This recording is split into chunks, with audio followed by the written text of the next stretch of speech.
Avis vascular centre మన దేశంలోనే the best varicose vein hospital.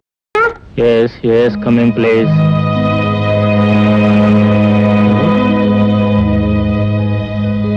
చెప్పా పెట్టుకుని ఎక్కడికి వెళ్ళావు? ఎన్నాళ్ళు ఎక్కడున్నావు? ఉద్యోగం కోసం వెళ్ళాను మావయ్య.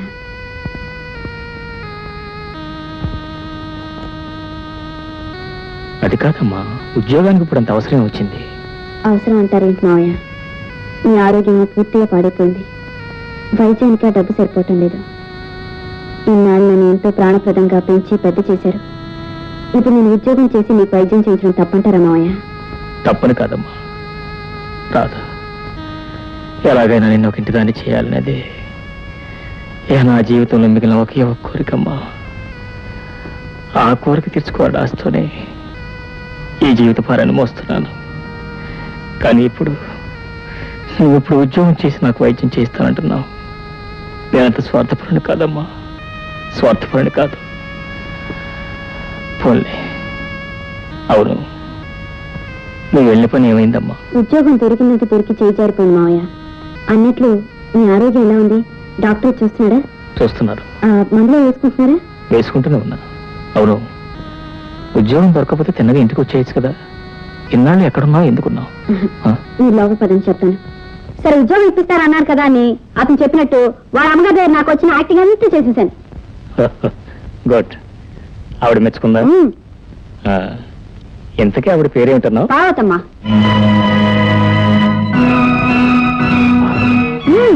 వాళ్ళ పెద్ద మనం కాయట కూడా ఉంది మావయ్య. ఆవిడగారు కొడుకు అచ్చు నీలాగే ఉన్నాడు. వయసులో ఉన్నప్పుడు మీరు కూడా అలాగే ఉండేవారేమో. మావయ్య, అన్నం దగ్గర నుంచి లేచి వచ్చేసారు. నేనేమన్నా తప్పు మాట్లాడానా? లేదమ్మా, నువ్వేం తప్పు మాట్లాడలేదు. నాకేదో జ్ఞాపకం వచ్చి భోంచేయబుద్ధి కాలేదు. అంటే నువ్వు అత్తయ్య అని పిలిచానన్నావే, ఆ పార్వతమ్మ ఆవిడెవరో కాదమ్మా, నా భార్య. నేను దైవంలో ఆరాధించే నా ప్రాణ స్నేహితుడు అలా చనిపోయాడు. అతని భార్యకు స్థానం కల్పించాలని ఆమెను వాళ్ళ ఇంటికి తీసుకెళ్లాను. అప్పటికే శ్రీధర్ ఆస్తిని పాముల్లా చుట్టేసిన అతని దయాదులు ఆమెను వాళ్ళ ఇంటికి వాళ్ళగా అంగీకరించలేదు. భర్త పోయిన దుఃఖం ఒకవైపు, ఆశ్రయం లేదన్న బాధ మరోవైపు ఆమెను గొంగదీస్తుంటే నా సొంత తోబుట్టు ఆమెను తీసుకెళ్లి ఆశ్రయం ఇచ్చి ఆదరించాను. కొన్నాళ్లకు ఒక ఆడబిడ్డంగా నా చేతిలో పెట్టి ఆమె కూడా కన్ను మూసింది. ఆ ఆడబిడ్డ ఎవరో కాదమ్మా, నువ్వే. అవునమ్మా, పోగొట్టుకున్న నా స్నేహితుణ్ణి నీలో చూసుకుంటూ బ్రతుకుతున్నాను. నా జీవితంలో కలిగిన విషాదాన్ని నేను చూసుకుంటూ మర్చిపోతున్నాను. నీ జీవితంలో ఇంత విషాదం, నీ గుండెలో ఇంత బరువు ఉందని ఒక్కనాడైనా నాకు చెప్పలేదే మావయ్య. నా బాధను ఇతరులో పంచడం ఇష్టం లేక నన్ను కూడా ఇతరులతో కలిపేశారా మావయ్య? అదే, అది కాదమ్మా నా ఉద్దేశ్యం. నీ ఉద్దేశం ఏదైనా నా బాధ్యత ఏమిటో ఇప్పుడే తెలుసుకున్నాను. అంటే నేను నీ జీవితంలో వెలిగిన కాంతి రేఖనని మీరేగా అన్నారు. మరి ఈ కాంతి రేఖకి నీ జీవితం నేను చీకటిని తరమాల్సిన బాధ్యత కూడా ఉంది కదా. అంటే తల్లి తండ్రి లేని నన్ను మీరు చేరతీసి ఇంతవరకు ప్రేమతో పెంచి పెద్ద చేశారు. ఆ రుణం తీర్చుకోవడానికైనా మిమ్మల్ని అత్తయ్యని కలపాలి కదా మావయ్య. నిప్పుకి ఉప్పుకి పొత్తు కుదర్చడం ఎవరికి సాధ్యం కాదమ్మా. మీరిద్దరూ నిప్పు ఉప్పు కాదు మావయ్య. ఒకరు తేనైతే మరొకరు పాలు. ఎటొచ్చి ఈ రెండిని కలిపే మార్గం వెతకాలి. ఆత్మాభిమానం గల అమ్మాయి ఇల్లు విడిచి వెళ్ళిపోవడానికి ఒక్క నిమిషం పట్టలేదు. కానీ ఇన్నాళ్ళైనా దాన్ని వెతికి తీసుకురావడానికి నీకు కుదరలేదురా. నన్నేం చేయమంటావమ్మా? నా ప్రయత్నం నేను చేస్తున్నా కదా. రేపు మాపో ఎక్కడో చోట కనిపిస్తుంది, కాళ్ళు చేతులు కట్టి నీ కాళ్ళ పడేస్తాను. సరే నోర్మై సార్. ఎవడాయన పొద్దునే అసలు తిట్లు తింటే ఎక్కడ? నేను సార్ మీ శ్రీమతి గారిని తీసుకొచ్చేసాను సార్. తీసుకొచ్చేసాను సార్. బాగున్నావమ్మా? అదేంటి నీతో వచ్చావేంటి నువ్వు? పైగా నేను శ్రీమతి అంటాడేంటి? బాగారండి, ఈయన భార్యని శ్రీమతి అనక ఇంకేమంటారమ్మా? అబ్బే, వీళ్ళిద్దరికి ఇంకా పెళ్లి కాలేదండి. పెళ్లి కాలేదా? పెళ్ళయిందని పైగా ఈవిడికి కొంచెం పిచ్చని కూడా చెప్పారే. పెళ్ళి అంటేనండి ఇవాళ రేపు ఎలాగో పెళ్ళి అవుతుందో అందుకని అయిందని చెప్పేశాను. ఈ పిచ్చి అంటే అమ్మ ప్రతి మనిషికి వ్యాపకం అంత వేరే ఉంటుంది కదా, ఈవిడికి కాస్త ఎక్కువ ఉంది అంతే. అందుకే పిచ్చి. సరే గాని నువ్వు ఇంతకు ఎక్కడికి వెళ్ళినట్టు? ఆహాహా, ఎక్కడికి వెళ్ళింది అని అడగండి, నాకు ఎక్కడ దొరికింది అని అడగండి. నేనేం మీకు దొరకలేదు. నేను ట్రైన్ దిగి ఇక్కడికే వస్తుంటే స్టేషన్ లో నన్ను పట్టుకున్నారు. పట్టుకోగా విడిచిపెడతాను అనుకున్నారా? ఎవరు ఏ ఇంట్లోంచి పారిపోయినా ఇట్టే పట్టేయగలను. అయినా వయసులో ఉన్న ఆడపిల్ల ఇలా ఇల్లు విడిచిపెట్టి వెళ్ళిపోవడం తప్పు కాదు. ఇలా వెళ్ళలేదండి, ఆ, ఇలా వెళ్ళింది. ఇలా వెళ్ళిందా? ఆ. ఎలా వెళ్ళినా తప్పే కదండి. తప్పేనండి మరి. ఆఫ్ కోర్స్ నేను ఈ ఊళ్ళో ఉన్నంత కాలం మీరు ఎన్నిసార్లు ఇల్లు విడిచిపెట్టి పారిపోయినా అన్నిసార్లు వెతికి పట్టుకొచ్చి అప్పచెప్పగలను. చూడండి బాబు, మీ పేరేంటో గాని నా పేరు డి ముహూర్తం. డి అంటే దుర్. దుర్రా బర్రా అండి? అబ్బాబా దుర్రేనండి, మీరు నన్ను కన్ఫ్యూజ్ చేస్తున్నారు సార్. సారీ. డి అంటే దుర్, అది మా ఇంటి పేరు. నా అసలు పేరు ముహూర్తం. వెరసి నా పూర్తి పేరు దుర్ముహూర్తము. ఎవడో దుర్ముహూర్తం అనగానే ఇదేదో అపశకునం అనుకుని మీ ముఖంలోని కవలికలన్నీ మారిపోయాయి. దుర్ముహూర్తము నా పేరు మాత్రమేనండి. నాకు ఎవరెదురు పడ్డా సరే అదంతా మంచి ముహూర్తమే. సర్లేండి, మీరు చేసిన ఈ సహాయానికి మేమేమైనా మీరేమి చేయక్కర్లేదమ్మా. నేను చేస్తున్న డ్యూటీకి గవర్నమెంటే నాకు చేతి వస్తుంది. ఈ వంట జీవితానికి అదే ఎక్కువ. అయితే మీకు ఇంకా పెళ్లి కాలేదా? పెళ్ళయిందమ్మా, కానీ నా భార్య అయ్యో పాపే, దేవుడు చిన్న చూపు చూశాడన్నమాట. భగవంతుడు చిన్న చూపు చూడలేదమ్మా, భగవంతుడు పెద్ద చూపే చూశాడు. పోలీసు గుండి కాబట్టి తట్టుకున్నాను. నా కథంతా మీరు వింటే మీ ముగ్గురు మనసులో ఐసులాగా కరిగిపోయి నీళ్ళు అయిపోతాయి.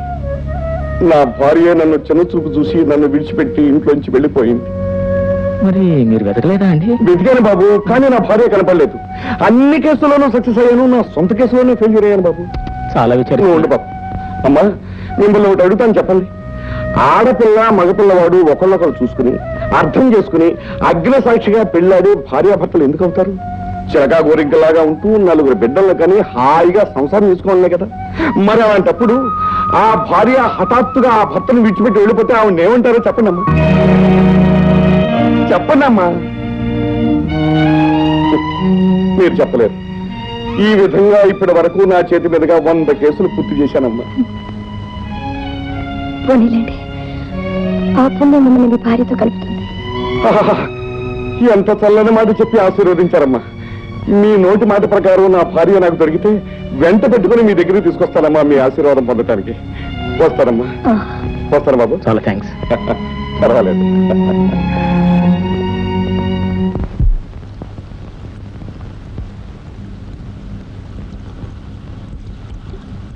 కాఫీ. సారీ రాధ,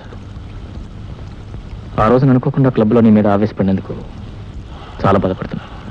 మనలో మనకి సారీ ఎందుకులే బావా. బావా ఇదేంటి, ఏమిటి కొత్త మలుపు?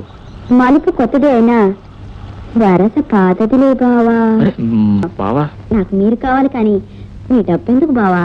మళ్ళీ బావాకి ఏమన్నామంటే గోబ గుయ్యమంటది, పళ్ళు రాలిపోతాయి, పళ్ళు కట్టించుకోవాల్సి వస్తుంది. ఏ ఎందుకు రాలాలి?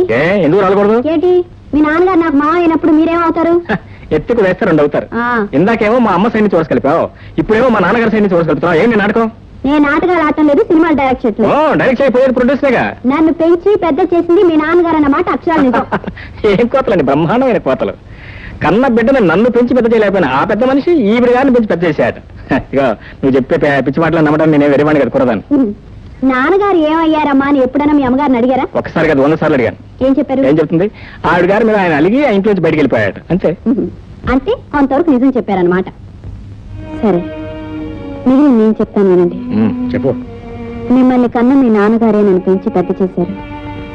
నన్ను మీ గర్ల్ ఫ్రెండ్ గా నాటకం ఆడమని అడిగిన రోజున మా మామగారి పోలిక నుండి మిమ్మల్ని చూసి మీ ఇంటికి వచ్చాను. అత్తయ్య గారి నుండి తాళి పుట్టింది. మామయ్య గారు ఎక్కడున్నారు అత్తయ్య అని అడిగినప్పుడు ఆవిడ పొందిన కలవరం చూశాక నా అనుమానం బలపడింది. ఇంటికి వెళ్ళి మా ఆయన అడిగి నిజాలు తెలుసుకున్నాను. నేను చెప్పిన దాంట్లో నిజమే ఉందో అబద్ధమే ఉందో తెలుసుకోవాలనుకుంటే నాతో పాటు మీరు మా ఇంటికి రండి.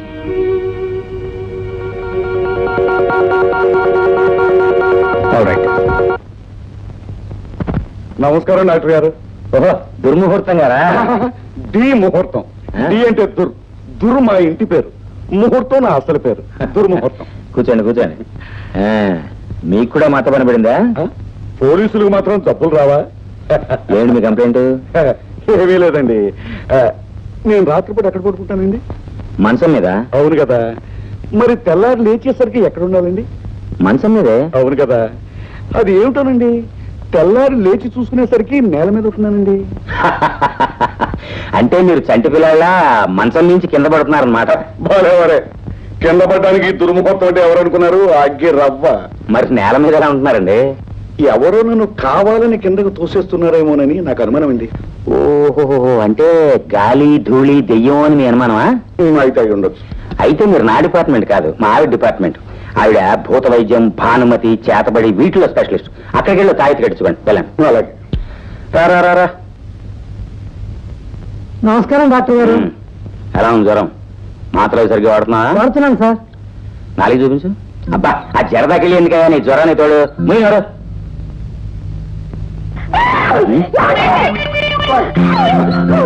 ఎంతకాలం కనిపించావు చిట్టి? ఇంకా ఎప్పుడు అలా ప్రవర్తించాను? తోసేటలోని పేరు మార్చుకున్నంత మాత్రాన పిల్లాన్ని గుర్తుపట్టలేనంత గుడ్డివాని అనుకున్నావు చిట్టి? ఇదిగో, నా మీద నీ కోపం ఉంటే ఉండొచ్చు కాక, పిల్లాన్ని కాదని మాత్రం అనకు. నువ్వు నా పిల్లని కాదని నా కళ్ళలో చూసి చెప్పు. కళ్ళలో చూసి చెప్పడం అంటే నీకు బుద్ధిందా లేదా? నేను ఈ పెళ్ళాం కాదు నా కాదు, నా పిల్లని చిట్టి, నా పిల్లని చిట్టి. అది నా పిల్లం, పైగా నీ పిల్లం అంటావా? She my own wife. తోసేదాం. అబ్బా కాదు, ఇది నా పిల్లం. నీకేమైనా పిచ్చి పట్టిందా? Yes you are correct. ఈయనకి నిజంగానే పిచ్చి పట్టింది. విశాఖపట్నం పంపాల్సిందే. అంటే నన్ను పిచ్చాసుపత్రులు చేరమంటావా?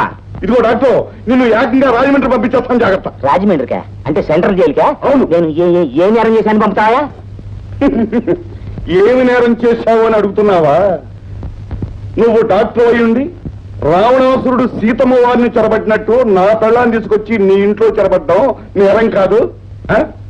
ఇదిగొచ్చింది, జరిగిపోయిందితో పొరపాటు జరిగిపోయింది. ఇంకెప్పుడు అలా ప్రవర్తించరు. మన ఇంటికి వెళ్తాం. బాబు చిట్టి కాదు పట్టి కాదు. ఏమిటండి అలా చూస్తే నిలబడ్డారు? ముందు వెళ్ళి పోలీసులు పిలిపించండి. ఈయనే ఓ పోలీసు, ఇంకే పోలీసుని పిలవనే. పురజనుల పెళ్ళాలని పరజనులు ఎత్తుకుపోతే పోలీసుని పిలుస్తాం, కానీ పోలీసు ఆయనే వచ్చి నా పెళ్ళాన్ని ఎత్తుకుపోతుంటే ఇంకెవరిని పిలవనే. నాయన దుర్ముహూర్తం, నీకు కావాలి అంటే నా థర్మామీటర్ తీసుకో, లేకపోతే నా స్టెటస్కోప్ తీసుకో. అంతేగాని నా పెళ్ళానే నీ పెళ్ళం అంటావేంటయ్యా? బాబు డాక్టర్ గారు, మీకు కావాలంటే అలాంటి ఒక అరడజన్ కొని పెడతాను, కానీ నాకు కావాల్సింది మాత్రం నా చిట్టి. నా పెళ్ళం, చిట్టి నా పిల్లం. నా పెళ్ళం, చిట్టి నా పిల్లం అయ్యా. సుబ్రహ్మణ్యం వెళ్ళరా? ఈవిడ గారు నా పెళ్ళం కాదో తేల్చి చెప్పు. అయ్యగారు భార్యనండి. రైట్. కొట్టానంటే తలకాయి కొబ్బరికాయలాగా పగిలిపోతుంది. ఈవిడి గారు ఆయన పిల్లమని ఏమిటి సాక్ష్యం? సాక్ష్యం? అవును. ఇప్పుడే వస్తాను. లోపలికి వెళ్ళిపోయాడు కదా, ఈ లోపల మన ఇంటికి వెళ్ళిపోతాం. అయ్యో నీకేమైనా పిచ్చి పట్టిందా? వదలవే బాబు. ఇదిగో మేమిద్దరం మొగుడు పెళ్ళాలని అంటే అనుకున్న ఏకైక సాక్ష్యం మా పెళ్లి ఫోటో చూడు. 1973 జూన్ 10వ తారీఖున హైదరాబాద్ దోమలగూడలో మేమిద్దరం పెళ్లి చేసుకున్నాం. ఆశ్చర్యంగా ఉంది. నా భార్య మీ భార్య ఇద్దరు ఒకే పోలికలు ఎందుకుంటారబ్బా? ఎందుకుంటారంటే ఆ బ్రహ్మదేవుడు ఒకే పోలికలతో 2 బొమ్మలను తయారు చేసి ఒకటి నీ గంట కట్టాడు, ఇంకోటి నా గంట కట్టాడు. అది కరెక్ట్ అయి ఉండొచ్చండి. తులసిదళం గారు, పొరపాటు జరిగిపోయింది, ఏమనుకోకండి. నేను అప్పుడప్పుడు వచ్చి మిమ్మల్ని చూసి వెళ్తుంటానండి. ఎందుకెందుకు? ఎందుకంటే పారిపోయిన నా భార్యని మీ భార్య ముఖంలో చూసుకుంటాను. వీధిలోంచే చూడు, ఇంట్లోకి మాత్రం రాకు. అలాగేనండి. వస్తానండి. వస్తానండి.